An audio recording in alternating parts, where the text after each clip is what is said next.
Good to go.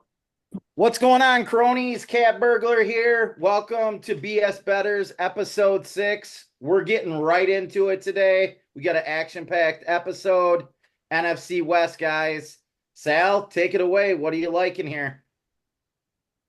Well, the obvious pick is obviously the Niners.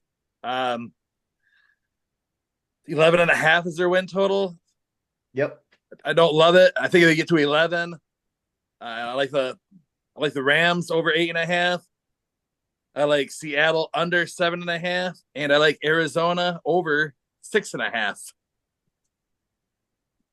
Taking a look at this division early on, at first I thought it was kind of like shit division, but it's actually fairly balanced after you get past San Francisco, I think, with the Yeah, Rams. I think all the teams have improved. Maybe not the Rams with Donald leaving, but Yeah. Seattle's going to be better. This might take a little while, I think, with a new coach. And Arizona, they're trending in the right direction too. So, Right. What are you thinking, Hitman? Well, I agree 49ers are probably going to take the division, but I'm kind of high on the Rams too. I don't know, of course it's all about staying healthy. And I think Rams at plus 8.5, I think that's a steal. See the Rams 12 wins. So, Yeah. they got, Kyron Williams coming back at running back in 12 games last year. He had 1,350 yards and 50 tutties. That was just in 12 games. They got Cooper Kupp and Puka Nakua both coming back. Stafford, I don't think he's lost a beat. So I don't know. I mean, I know the defense improved over the offseason. Hard to fill the gap with Aaron Donald, but I think their defense is better than last year. So I don't know. I'm kind of high on the Rams. 49ers, I agree with Sal. I'm below. I'm taking the under on 11 and a half. And Seahawks, they could be pretty decent. They got solid three, good QB and three solid wide receivers, really good defense. Last year they started out 6-2 in their first 8 games. And, I think they're pretty good. The only thing, they got a suspect old line, with holes that they'll get exposed during the season. So, Cardinals, I like them 6.5. I like them actually. I like the under. I don't think they're going to be very good. I think they're still a year or two out. Murray and Harrison Jr. are going to be fun to watch. Very exciting, but I think they'll be under that. So, one thing to point out that they are playing the AFC East this year as well. So a pretty solid division they're going up against as well. So, Caden, what are you thinking? Kind of keep the trend going. I know last podcast you said gun to head, pick the Super Bowl game, and I picked the Rams. So I'm gonna stand to my own, and I'm gonna take the Rams to win the division. And I like the Cardinals over 6.5 wins this year. And on top of that, I like Marvin Harrison Jr., Offensive Rookie of the Year, plus 650. nice. Third highest third highest odds for that award. What I'm seeing here in the NFC West is San Francisco's 190 minus 190 to win the division. The Rams are plus 325. I think there is a little value there. Like the Hitman said, they got a lot of offensive firepower. So I think any team that they go up against, they got a quarterback, they got wide receivers, they got a running back. Their offensive line is solid. I think for the most part, I think they could give some teams some trouble. I think them going over 8.5 wins, I kind of like that. Them 9-8, 10-7. Seattle's plus 900 to win the division. I don't think they win the division, but there is a little bit of value there, obviously, a long shot. But I have San Francisco winning the division.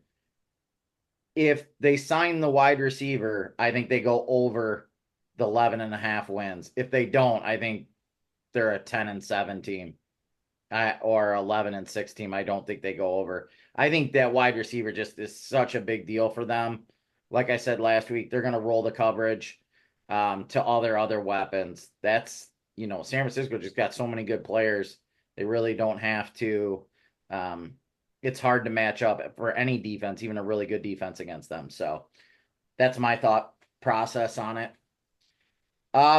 What are you guys thinking, Sal? I'll hit you first on MVP. For the league MVP? Yeah. Yep. I don't have the odds in front of me, but I kind of like, I'm sure Mahomes is the favorite, I'm guessing. Yep. Yep. If I was going to go out on a little bit of a longer shot, now that it's much of a long shot, he's won it twice already. I like Lamar Jackson. I mean, I think he's going to have a huge year. Again, I don't think you can get it done in the playoffs, but I think just regular season Lamar is just so good. Yeah, it's hard to go against him. I mean, he does really well in the regular season. He struggles in the playoffs, but it's not postseason. Not a postseason award. Yeah, man, what are you thinking? I agree with Sal, but I kind of had it backwards. I had Lamar Jackson getting the MVP and thinking, Mahomes is the one who, maybe gets it if he doesn't. I don't know, but I'm with Lamar Jackson is who I think. I think he's going to have a breakout year. Well, shouldn't say breakout year. He has that every year, but he's going to have a really down. Well, he won MVP last year, right? Yeah. Yeah. Caden, what are you thinking? I got 3, and I'm going to go in my order. I like CJ Stroud plus 1,000. I like Tua at plus 2,000, and then I like Love at plus 1,400. Kind of the reasoning behind these 3 is you got to go for the guy that's gonna, really rack up the stats, and then on the contrary to that, a team that's winning. I think the Dolphins are going to be really good this year. I think Houston, they were decent last year, lost in the playoffs. And then obviously Jordan Love, I think, has the ability to take the Packers really, really far this year. And if that happens, he's probably going to have the stats that prove that. Yeah. Yeah. I think for my MVP, the guys I got is Love as well at plus 1,400. Rodgers at plus 2,500. I think if they start winning, the comeback story from his injury, that could start gaining some traction. Obviously, for comeback player of the year, he could win that as well. But I think if they have a really good year, he could be right in the mix for that. You got Rodgers is at plus 2,500. Purdy almost won it last year. If he didn't have that really bad game against the Ravens, he probably wins it. He's at plus 1,600. And then I don't know if I'm saying it right, but the wide receiver for the Rams at plus 30,000. That Huku or whatever, Huku, whatever his name is. That dude's a stud. And if he has some big games or whatever, usually wide receivers don't win it, but I just got a feeling the Rams are going to put up a lot of points. They're going to win a lot of 42 to 30 games. I don't know how great their defense is and without Darnold, but I just think their offense is loaded, and he's my kind of long shot. You throw $10 on it. But that's obviously I'm a huge Packer fan, so I'd love to see Love win it. But those are the guys I'm looking at. What's Joe Burrow at for odds? I think he's gonna have a big year too. What is it? Plus 1,000. Here's the thing about Burrow, though. There's been a lot of stuff out about him, how he's more injured than what a lot of people are saying he is. His wrist is really bad. He can't snap it when he throws. What I've seen on Twitter that injury is far more serious than what they're letting on. So I got a question for the group. So obviously the Cowboys are kind of in a do or die season. I think McCarthy's on the hot seat. Dak's on the hot seat. They haven't re-signed CeeDee Lamb. It's basically the last dance. Prescott is plus 2,000 odds to win MVP. We know he has the ability to put up the numbers. They do well in the regular season. They just collapse in the postseason. There is some value there with everything all together. Yeah, agreed. He was right in the mix last year. Yep. He had the most touchdown passes, correct, last year? I mean, he might do it again this year if they get Lamb in there. Once you get past the midseason, a bad game here, a bad game there, you're almost kind of done. I mean, a lot of people are talking Jalen Hurts. Philadelphia looked great through the first half, and then the stinker city. and down went his. That one game Purdy had against, I don't know if it was Christmas or whatever, at home against the Ravens. I mean, pretty much cooked his whole Yep. MVP. I know, I had him. It cost me a lot of money. Sucks.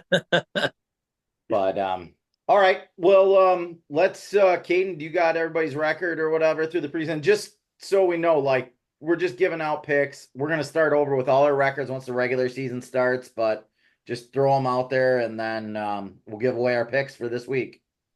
So I don't think you really need to preface that because we were on absolute fucking fire this week. Besides Bert has yet to win a game. So for just Reverse this week, parlay. just this week, Sal went 1-0, bringing his total for the year to 2-0. Bert went 0-1, bringing his total to 0-5.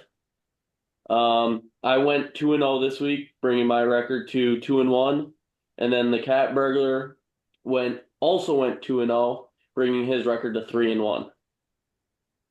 Nice. Okay, so Guys, we're before we printing give money our out there picks, for all the cronies. We're printing money for you. You're welcome. Yeah, you're welcome. All you gotta do, like and subscribe to the podcast. Open your ears, go to your book, click a couple buttons, and make money on. Just listen to our picks, but you got to subscribe to the podcast. all right, Sal, who do you like this week? hold on. Before we go into our picks, I saw this today, and I would like to get everyone's stance on it. So we were talking about the unders last week. So going into week 2 of the preseason, the unders were 14-3. So you would think that the trend would have to, level itself out. It did not. After week 2, it is now 27-6. Wow, are we going to see Do a lot of we think this week? Maybe, I don't know. Might. I think that this is the week overs. Over it all. Sal, who you got? Friday night, I got the under. Niners and Raiders, 35.5. Book it. Hitman. I got the Jets at home plus 1.5 against the Giants. Caden? All right, I got 2 picks. I got the Packers plus half point versus the Ravens. The Packers got absolutely destroyed yesterday. They're due to win. It's a winning culture. They're gonna get back on track. You might not see a lot of the guys, but they got that green and gold in them. So going there. And then this is my lock and load. Raiders plus 5 against the 49ers. And my reasoning behind this is Minshew just got the QB1, will not play, and McDonald is going to be pissed, and he's going to throw for at least 4 tutties. Well, and two, probably the 49ers. I like that pick myself. I didn't play it, but I was looking at it, but I agree with you on that. I don't think San Francisco just wants to get out of this game healthy. My pick is the Buccaneers Dolphins under 37.5. Why? The Buccaneers haven't scored a lot, and the Dolphins, even though they're really explosive, they haven't scored a lot. I don't think a lot of these teams really give a crap about, the preseason anymore. I mean, I think it's even worse than it's watching the games. It's like, man, I'm desperate to get to the regular season. Painful. Yeah, it's hard to watch. I could even only watch a quarter of the Packer game. But yeah, I'm ready for the regular season. Next week, guys, take a look at the college lines. Obviously, this week is they call it week 0. I think there's, like I was saying to Hitman before the show, I think there's 4 or 5 games this week, but next week, starting Thursday, I think there'll be a pretty full slate. It'll be Thursday, Friday, Saturday, Sunday with Labor Day. So that's usually a pretty good college football weekend. So look at those lines. We'll be giving away picks, guys. Again, we're printing money for you guys. Okay? Printing. Take our picks. Put fucking your kids' fucking money, your college education on them. No, this is not financial advice, guys. I'm just kidding, cronies. Fuck it. Throw it on there. Fucking All right, cronies. guys. BS Bettors, episode number 6. Hope you enjoyed it. Remember, like and subscribe. And we'll be back next week. Thanks. Later.